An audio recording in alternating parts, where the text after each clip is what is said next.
हिंदू कुश के पहाड़ों में बसा बामियान कभी दुनिया को अपने गौरवशाली अतीत की कहानी सुनाता था। लाल पहाड़ों के इस बेआबान इलाके में पत्थर काटकर बनाई गई बुद्ध की विशाल मूर्तियां दुनिया को प्रेम और शांति का मतलब समझाती थीं।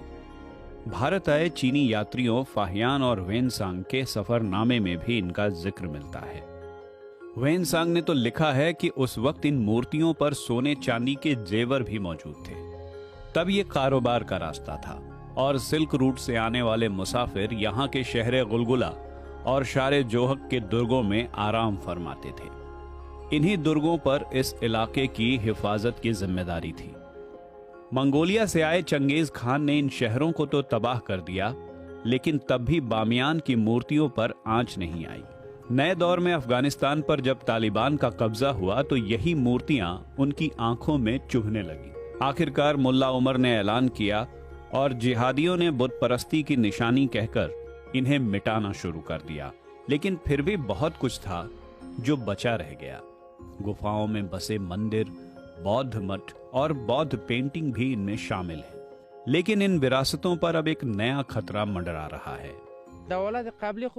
आज ये वैसा नहीं है जैसा होना चाहिए, जैसा ये पहले था। यहाँ बहुत बर्फ गिरती है और बहुत सारे सैलानी आ रहे हैं।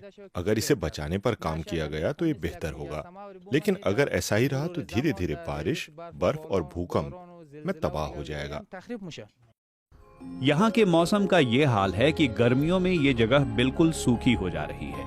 उसके बाद भारी बारिश की मार पड़ती है और फिर रही सही कसर सर्दियों में बर्फबारी से पूरी हो जाती है। ऐसा नहीं है कि मौसम बदल गया है, दरअसल उसके तेवर बदल गए हैं। अब हर मौसम यहाँ अपनी हदों के पार जाता है और कहर बनकर इन विरासतों पर टूट पड़ता है।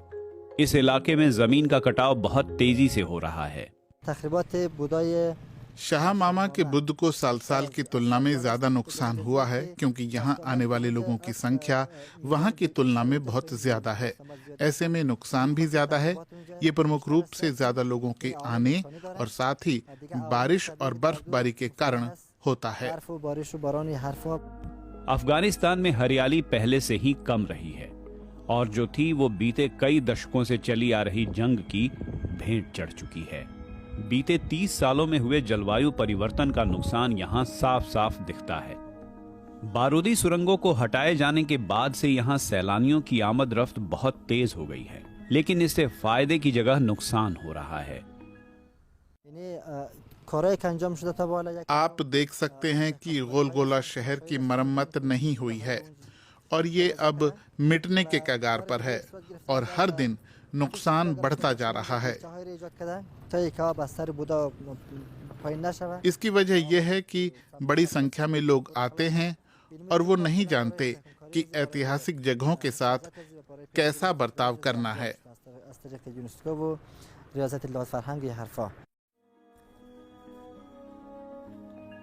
यहाँ आने वाले सैलानी खाली गुफाओं से कल्चरल सेंटर की इमारत को देख सकते हैं। 2015 में इसे बनाना शुरू किया गया ताकि यहां आने वालों को यह बताया जा सके कि इस जगह को बचाए रखने के लिए क्या करना जरूरी है। यह अब भी बन रहा है।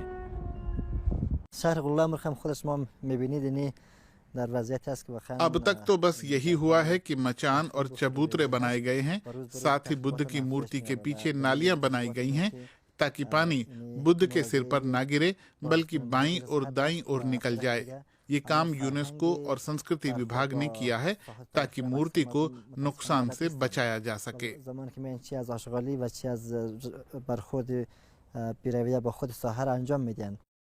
इन ऐतिहासिक धरोहरों के आसपास मौजूद गुफाओं में कई गरीब परिवारों ने अपना बसेरा बना लिया है। ये लोग खाली पड़ी जमीनों पर खेती भी कर लेते हैं।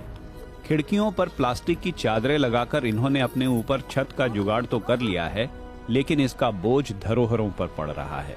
यहाँ रहने वालों को इस बोझ का एहसास तो है, लेकिन गरीबी के मारे ये लोग जाएं भी तो कहाँ।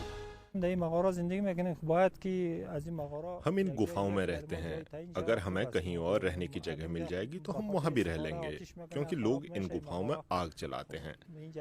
अच्छा होगा कि सरकार लोगों को यहाँ से हटाकर कहीं और उन्हें रहने की जगह दे दे, ताकि लोग आराम से रह सकें। जंग में फंसा गरीब मुल्क जब जीवन की सुरक्षा और रोजमर्रा की जरूरतों को पूरा करने की मुश्किलों से जूझ रहा हो, तो बेयाबान में खड़े इन धरोहरों को बचाने के लिए अरबों डॉलर की रकम कहां से लाए। पर इतना जरूर है कि सैलानियों की तेज हुई आवाजाही से होने वाला नुकसान नियंत्रित हो सकता है। सैलानी मौसम भले ना बदल पाएं, लेकिन अपना बर्ताव जरूर बदल सकते हैं।